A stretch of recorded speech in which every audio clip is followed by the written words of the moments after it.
Bonjour à tous, bienvenue dans une nouvelle vidéo de Encore un projet. Aujourd'hui, le changement d'huile du moteur pour mon Ryker 900.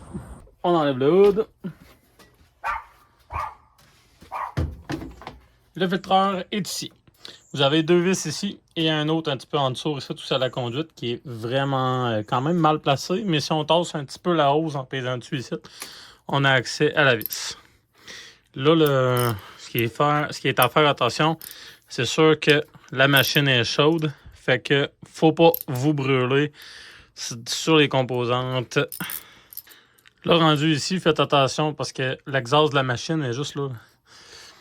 Puis quand vous réchauffez la machine, elle veut pas, pour que l'huile soit plus liquide, pour qu'elle coule plus facilement, ben c'est chaud. Fait que faites attention pour pas vous brûler éventuellement. Fait que ici, on tasse la hose. Puis en tassant la hose, on est capable d'avoir accès. Un coup que les vis sont démanchées, moi ce que je fais habituellement, je prends un tournevis plat. Je viens faire très attention sur le couvert. J'y fais faire une mini rotation pour le retirer.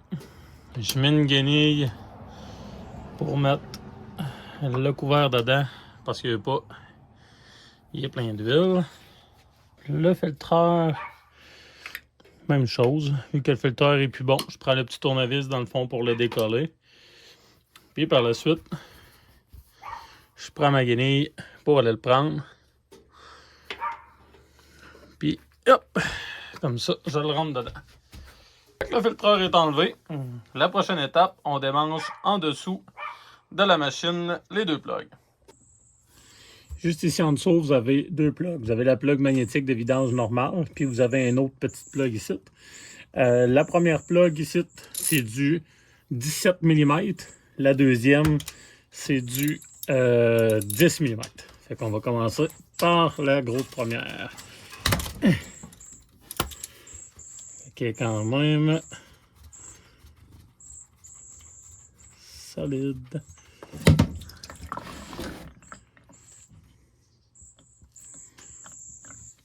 Assurez-vous d'avoir une guenille proche, ce que moi j'ai pas fait. Tant qu'à avoir la main pleine d'huile, on va faire la deuxième plug.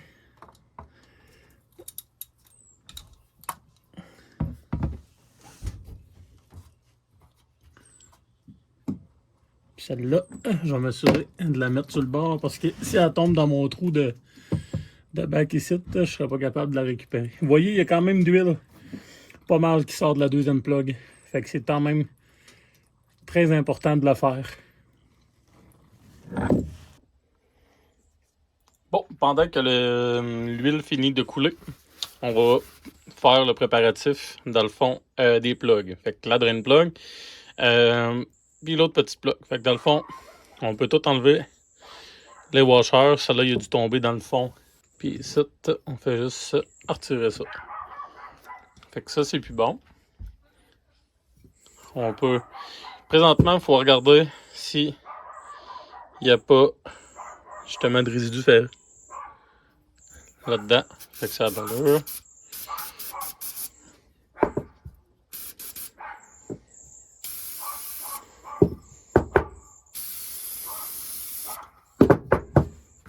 Bon, si vous lavez ça au brick cleaner, assurez-vous que c'est quand même essuyé.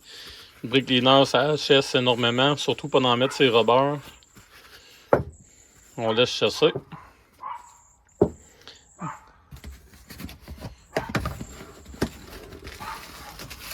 Dans le kit de changement d'huile, il vient directement avec tout ce qu'il faut pour le remplacement.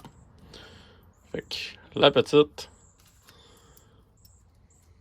la grosse, puis celui-là ici. Celui-là, c'est très important de le lubrifier un petit peu. Fait qu'on va se servir de la vieille huile tantôt pour vraiment le lubrifier. Dans le fond, en gros, ce que ça fait, c'est que ça aide finalement le rubber à rentrer. Hop. Tiens. Fait que ça va aider le rubber dans le fond à rentrer quand on va former le couvert. ça évite de le pincer. Fait que ça évite justement que le couvert principal fuit. Pour le kit de changement d'huile, c'est vraiment un kit Can-Am XPS.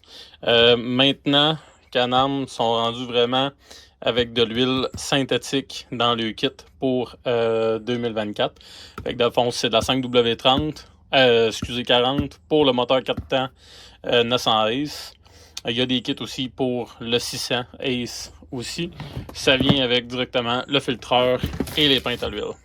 Par la suite, un coup que tout est vidé, qu'il n'y a plus rien qui coule, ben là, on peut ramasser les plugs tranquillement. Moi, j'y vais à la main pour tout de suite. Même chose pour la grosse plug. Un coup que ça s'est fait, très important de serrer au torque wrench ou à la clé dynamométrique. Fait que de mon côté, la petite plug est serrée à 15 Nm.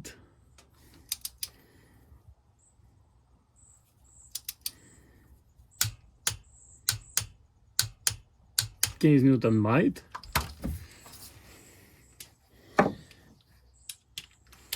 Et la deuxième est serrée à 30 Nm.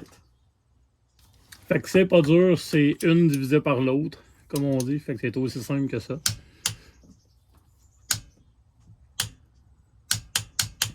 Serré, parfait. Un coup que c'est fait, petite shot de brick cleaner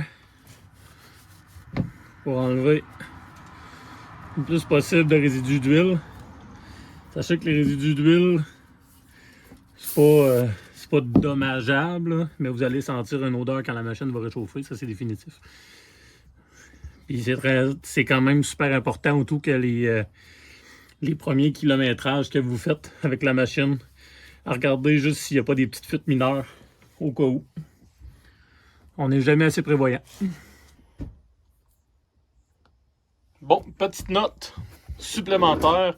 Dans le fond, j'ai mis le niveau d'huile adéquat dans la machine. Je l'ai starté. Il y avait un son vraiment métallique, un peu. Fait que j'ai arrêté ça. Dans le fond, une chance que mon voisin, il va se reconnaître, Maxime, m'a aidé puis qui est mécanicien. Parce que sinon, j'aurais pu briser la machine. Dans le fond, là, je vais vous montrer la photo ici pour que tout le monde puisse comprendre. Quand on enlève le filtreur, vous avez deux trous ici. Vous avez le trou de la pression de la pompe, qui est numéro 1 ici. Puis vous avez l'orifice de sortie du circuit ici de lubrification, qui est numéro 2 ici. Quand vous videz la plug 1 et la plug 2 ici, là, dans le fond, vous vidangez directement le système total au complet. Fait que c'est très important, avant de remettre le filtreur, un coup que toutes les plugs sont amanchées, ici, mettez de l'huile dans le numéro 1 ici, pour imbiber égal jusqu'au trou numéro 2, pour vraiment que les deux trous ici, ça y plein. Parce que là, il a fallu que je redémanche le filtreur. On a regardé, il n'y avait même pas d'huile dedans le filtreur, la pression, la pompe, ça n'avait même pas bâti en pression. Fait que un coup qu'on a rempli ça d'huile ici, égal, je vais dire, au trou numéro 2, pour que les deux, ça y plein. On a remis le filtreur, j'ai recellé ça, j'ai restarté la machine, le son a pratiquement disparu en 10 secondes. Puis par la suite, j'ai mis la quantité d'huile adéquate. J'ai mis les 3 pintes, plus la petite pinte au complet, puis j'arrive au milieu de la sonde, le changement d'huile. Fait que note très importante, ne pas oublier ça ici. Si votre machine a changé de son versus d'habitude, ben la problématique est drette là. Prochaine étape, le remontage du filtreur. Fait que je vais aller me chercher un petit peu d'huile dans le fond pour en mettre sur le côté ici pour aider à rentrer la cartouche. Fait que on tasse un peu la hose, on s'assure, c'est sûr, de faire quand même attention, puis on fait juste appuyer un petit peu pour, dans le fond, la cartouche va rentrer, puis puis elle ne bougera plus comme ça. Fait que vous voyez là, elle est vraiment rentrée, elle est rendue statique. Par la suite, même principe pour le couvert. On met de l'huile ici. Même si c'est de la vieille huile, pas grave. Le principal, c'est que il y ait un lubrifiant. Puis on vient appuyer sur le couvercle pour le rentrer. Il reste à mettre les petites vis.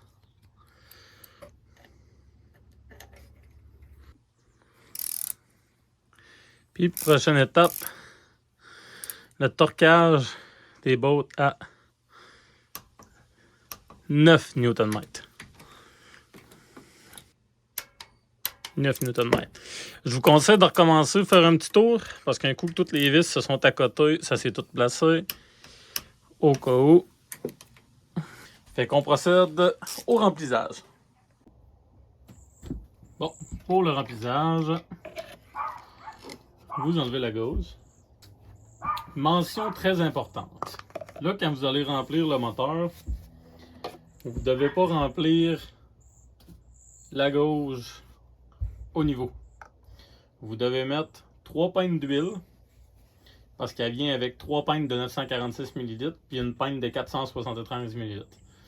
Vous allez remplir les 3 pintes de 946 ml. Par la suite, il va falloir starter la machine, la faire monter en température pour vérifier le niveau d'huile pour qu'elle soit entre les deux. Si vous le mettez au niveau tout de suite, pendant que la machine est température, c'est sûr à 100% que vous allez endommager le moteur. Fait que, précaution à prendre, remplissez la machine avec les 3 pintes, puis par la suite, startez la machine, faites-la réchauffer, puis remettez de l'excédent. Une chose qui est très importante à savoir également, c'est que du minimum au maximum, vous avez 400 ml d'écart entre les deux, minimum et maximum. Fait que si vous voyez que vous êtes vraiment sur la pinte au minimum, mettez 200 ml, vous allez arriver au centre de la pinte, puis ça va être au centre de la gauche, puis ça va être impeccable. Fait que je fais le remplissage des 3 pintes, puis je vous reviens. Pour conclure la vidéo, dans le fond, c'est super simple de faire le changement d'huile dans le fond du moteur. La seule chose qui est vraiment à faire attention, c'est vraiment comme que je vous ai dit durant la vidéo, c'est de remplir un petit peu directement avant de mettre le filtreur pour vraiment que la pompe à l'huile se remplisse. Puis par la suite, vraiment ajouter votre huile pour vraiment être sûr. Parce que quand je l'ai starté, là, il y a vraiment l'huile n'a même pas monté dedans le filtreur parce que justement la pompe avait pas d'huile dedans. Fait que mettez-en un peu, inondez ça un peu égal jusqu'au deuxième trou du plus gros trou du centre. Et par la suite, mettez votre filtreur, formez ça, mettez votre huile, startez ça. J'ai mis toutes les pintes d'huile dans le fond que j'avais dedans, puis j'étais arrivé à la moitié. Fait que comme je vous dirais, commencez vraiment par mettre les 3 pintes d'huile. Par la suite, ben, votre 400 ml qui vous reste de votre surplus, mais rajoutez-les à la fin pour vraiment être sûr à 100% que le niveau soit bon de ce côté-là. Si la machine change de son, comme je vous dis, c'est sûr à 100% que c'est quasiment le filtreur qui n'a pas monté en pression. Arrêtez ça tout de suite, faites vos vérifications à ce moment-là. Merci beaucoup d'avoir regardé cette vidéo. Gênez-vous pas de mettre les commentaires, likez. Merci, bye!